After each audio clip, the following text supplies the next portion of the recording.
Beberapa saat yang lalu banyak beredar di grup WA terkait dengan draft pemutakhiran rancangan undang-undang pemilu yang dilakukan oleh Komisi 2 DPR RI. Seingat saya ini tanggal 26 November 2020. Jadi draft ini tertanggal 26 November 2020. Dalam rancangan itu beberapa hal yang menjadi perhatian kita, bahwa nanti ada pengklasteran terhadap dua subkelompok pemilu. Yang pertama adalah pemilu nasional, yang kedua adalah pemilu lokal atau pemilu daerah.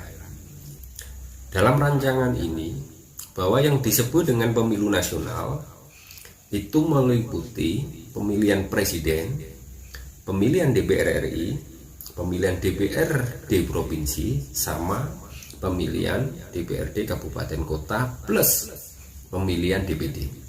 Jadi ada 5 surat suara dilakukan dalam satu waktu. Nah, dan ini disebut pemilu nasional. Dan yang kedua adalah pemilu daerah. Dalam hal ini adalah pemilihan gubernur, pemilihan bupati, sama pemilihan wali kota. Kalau kita cermati di dalam pasal 5 dalam rancangan peraturan perundang-undangan ini, bahwa pemilu nasional diselenggarakan 2 tahun setelah diselenggarakannya pemilu daerah. Pemilu daerah diselenggarakan 3 tahun setelah diselenggarakannya pemilu nasional. Artinya ada 2 opsi. Nanti kita coba merujuk pada pelaksanaan pemilihan wali kota di Kota Malang maupun pilwali di Kota Batu. Nah, dengan asumsi misalkan kalau di dalam grafik, andai kata pemilu nasional dilaksanakan tahun 2024, maka sebagaimana pasal 5, kalau kita baca pemilu nasional diselenggarakan 2 tahun setelah diselenggarakannya pemilu daerah.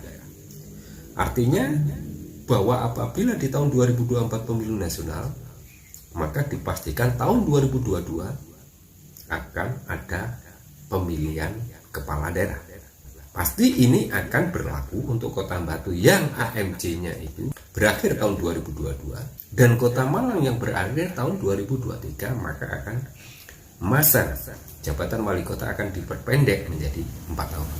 Maka kemungkinan besar pilkada di Kota Malang, pilkada di Kota Batu akan dilaksanakan di tahun 2022. Nah, itulah beberapa pasal yang diatur di dalam rancangan undang-undang pemilu yang akan dibahas di tahun 2021 ini. Mudah-mudahan nanti di pasal-pasal yang lainnya akan kita urai lebih lanjut di dalam channel ini. Terima kasih. Assalamualaikum warahmatullahi wabarakatuh.